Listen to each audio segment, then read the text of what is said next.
अगर दुख से छूटना चाहते हो तो जो कुछ भी जिंदगी में आपको ईश्वर ने दिया है, चाहे वह कोई इंसान हो या कोई जॉब हो या घर हो, आपके पास जो भी कुछ है उसके लिए दिन में 3 बार ईश्वर का धन्यवाद जरूर करें। क्योंकि जो लोग धन्यवाद के भाव में जीते हैं उनके जीवन से शिकायत का भाव चला जाता है, और जिसे अपने जीवन में किसी से भी कोई भी शिकायत नहीं है उसके जीवन में दुख टिक ही नहीं सकता है। सिंपल सा गणित है। अगर आपके जीवन में 100% धन्यवाद का भाव है, कृतज्ञता का भाव है, तो शिकायतें और मन की तकलीफें 0% पर रहेगी।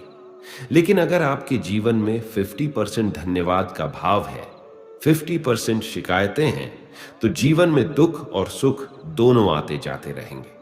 लेकिन अगर आपकी जिंदगी में 100% शिकायतें ही शिकायतें हैं और 0% धन्यवाद का भाव है, तो आपका मन हमेशा दुखी रहेगा।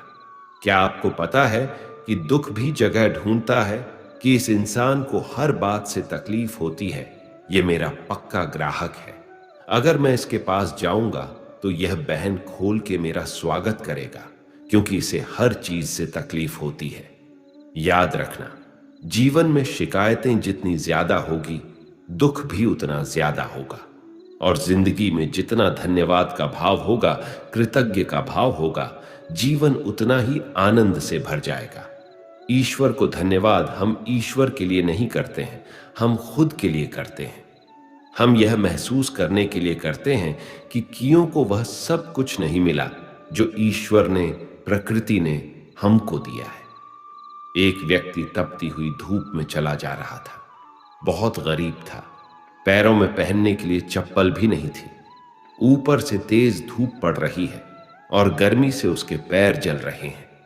वह धूप में चला जा रहा था और ईश्वर से शिकायत कर रहा था कि हे ईश्वर, यही है तेरा न्याय, मुझे इतना गरीब बनाया है। क्या दिया है तुमने मुझे? इतनी तेज धूप है और मेरे पास पैरों में पहनने के लिए चप्पल तक नहीं है। वह ईश्वर से शिकायत कर ही रहा था, तभी उसके सामने से एक व्यक्ति गुजरा जो जमीन पर घसीट घसीट कर चल रहा था, क्योंकि उसके पास पैर ही नहीं थे। जब उस घसीटते हुए व्यक्ति को उसने देखा तो उसका मन उसी समय धन्यवाद से भर गया कि हे ईश्वर, तेरा लाख लाख धन्यवाद है कि कम से कम मैं अपने पैरों पर तो चल पा रहा हूं। इस बेचारे के पास तो पैर भी नहीं है। जीवन में जब भी शिकायत आए ना, तो एक बार उन लोगों पर नजर जरूर डालना जो वह सब हासिल करने में लगे हुए हैं जो ईश्वर ने आपको दिया है। चॉइस आपकी है। अगर आप जिंदगी से शिकायतें करोगे तो दुख आपका साथी बनकर खड़ा हो जाएगा। अगर आप अपनी जिंदगी को कृतज्ञता से, धन्यवाद से भर दोगे तो आपकी पूरी जिंदगी आनंद से भर जाएगी। मनुष्य का आहार सात्विक और संतुलित होना चाहिए। कलियुगी आदमी कहीं भी कुछ भी खा लेगा। जिस इंसान को यह समझ नहीं कि क्या खाना चाहिए, कितना खाना चाहिए, कहां खाना चाहिए, कैसे खाना चाहिए, वह जीवन की ऊंचाइयों को कभी नहीं छू सकता। आजकल अधिकतर लोग बस स्वाद के पीछे पागल हो गए हैं। कई लोग तो कहते हैं हमारे शहर से 50-100 किलोमीटर दूर एक जगह है, वहां खाने का टेस्ट बहुत अच्छा है। दिल्ली से 2 घंटे दूर पराठे बहुत अच्छे मिलते हैं, वहां हम रेगुलरली पराठे खाने जाते हैं। 2 घंटा जाना, 2 घंटा आना, सिर्फ एक छोटी सी जुबान के स्वाद के लिए। याद रखना, जो लोग कहीं से भी कुछ भी खा लेते हैं, उन्हें इस बात की समझ होनी चाहिए कि उस भोजन में, उस आहार में न पवित्रता है न प्रेम है। उस व्यक्ति को आपसे कोई प्रेम नहीं है और उस आहार को बनाने में कोई पवित्रता का ध्यान नहीं रखा जाता। लेकिन लोगों को किसी बात से फर्क नहीं पड़ता, बस जुबान पर टेस्ट आना चाहिए। फिर चाहे हमको 10 दिन का सड़ा हुआ खाना खिलाया जाए, बस टेस्ट अच्छा होना चाहिए। चाहे उस खाने में गंदगी भरी हो, लेकिन हमारी जुबान को उसका टेस्ट अच्छा लगना चाहिए। आज के समय में लोगों के खाने पीने का कोई नियम नहीं है, कोई धर्म नहीं है। सुबह हो, दिन हो, शाम हो, रात हो, जब मन किया तब खाना है। चाहे शरीर बीमार ही क्यों ना हो जाए तो भी खाना है। चाहे बॉडी को सूट भी नहीं कर रहा तो भी खाना है। मैं नासिक गया था, वहां पर लोगों ने बताया कि यहां मिसल पाव खाने के लिए लोग 2 से 3 घंटे लाइन में खड़े रहते हैं। प्रणाम है ऐसे लोगों को जो जुबान के स्वाद के लिए घंटों लाइन में खड़े हैं। ऐसी और भी कई जगहें हैं जहां पर लोग जुबान के स्वाद के लिए घंटों लाइन में खड़े रहते हैं। कमाल के लोग हैं। जब रास्ते पर गाड़ियां चलाते हैं तो ट्रैफिक में ऐसे भागते हैं जैसे दुनिया में कहीं कोई भूकंप आया हो। 1 सेकंड भी लोगों से रुका नहीं जाता है। गाड़ियां एक दूसरे के ऊपर चढ़ा देनी है, बस हमें भागना है। लेकिन जब खाने की बात आती है तो लोग घंटों लाइनों में खड़े हो जाते हैं। आज के समय में लोगों ने जुबान के स्वाद को बहुत ज्यादा महत्व दे रखी है, जिसे खाना ही उनकी जिंदगी का लक्ष्य है। लेकिन श्रीमद् भगवत गीता सिखाती है कि इंसान जैसा आहार खाता है वैसा ही उसका मन होता है, वैसे ही काम करता है वह, वैसे ही एक्सपीरियंस को फील करता है। श्री कृष्ण कहते हैं कि सात्विक अन्न से मन सात्विक होता है, शांत होता है, खुश रहता है, और जो तामसी और राजसी आहार करते हैं उनका मन चिड़चिड़ा होने लगता है। ऐसे लोगों को बहुत जल्दी गुस्सा आ जाता है, मन भी अशांत रहता है। जो खाना आप अपने शरीर में डाल रहे हैं उसे हल्के में मत लेना। वही आपका विचार बनने वाला है और वही आपका अनुभव बनने वाला है। श्रीमद् भगवत गीता के 6ठे अध्याय में भगवान श्री कृष्ण ने अर्जुन को भोजन के बारे में विस्तार से बताया है कि भोजन 3 प्रकार का है, सात्विक, तामसिक और राजसिक। सात्विक आहार आपके शरीर की उम्र को बढ़ाता है, आपके मन को सुख देता है, आपके माइंड में आपको सेटिस्फेक्शन देता है, जीवन को खुशी देता है, और ऐसा आहार रसमय होता है। राजसी आहार दुख, शोक और रोग उत्पन्न करने वाला होता है। इसीलिए बहुत ज्यादा गर्म, तीखा और जलन पैदा करने वाला खाना रजोगुणी आहार कहा जाता है।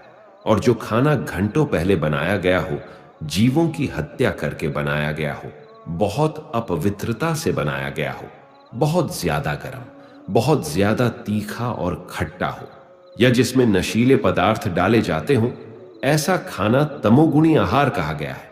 और इनमें से जैसा आप खाना खाएंगे वैसे ही आपकी बुद्धि होगी, वैसे ही आपका जीवन बनने वाला है। इसलिए श्रीमद् भगवत गीता यह सिखाती है कि अगर आप जीवन में खुश रहना चाहते हो तो हमेशा सात्विक और संतुलित आहार ही करना चाहिए। खुद को ऐसा कभी मत बनाओ कि लोग आपका इस्तेमाल करके चले जाएं। खुद को ऐसा कभी मत बनाओ कि लोग आपको चोट पहुंचाकर चले जाएं। अपने आप को कभी भी बेचारा बनाकर नहीं जीना चाहिए। इससे लोग आपको अच्छा नहीं मानेंगे, बल्कि आपका फायदा उठाएंगे। आपको कैसा बनना है यह आप पर निर्भर करता है। अगर लोग आकर के आपको आसानी से चोट पहुंचा जाते हैं, आपका इस्तेमाल करके चले जाते हैं, तो आपको गौर करना चाहिए कि ऐसा क्या कारण है कि लोग आपको आसानी से चोट पहुंचा देते हैं।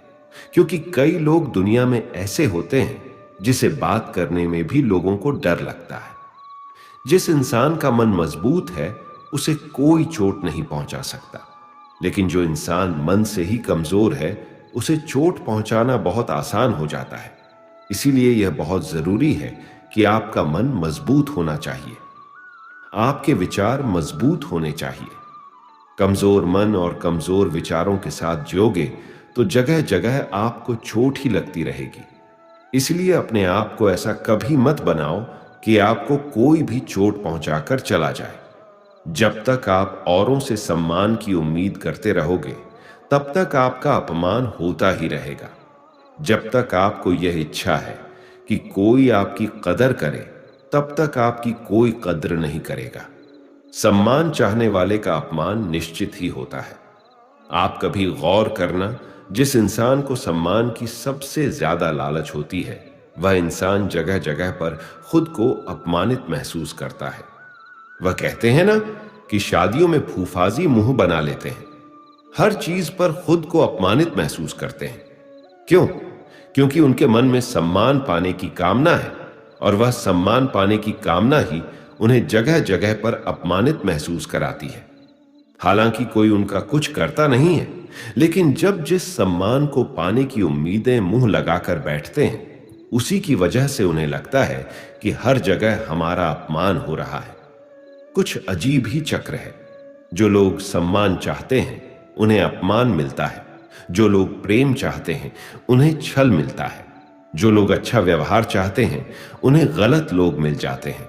वास्तविकता में सम्मान चाहने और मांगने की चीज नहीं है, वह आपके कर्मों के अनुसार आपको स्वयं मिलता है।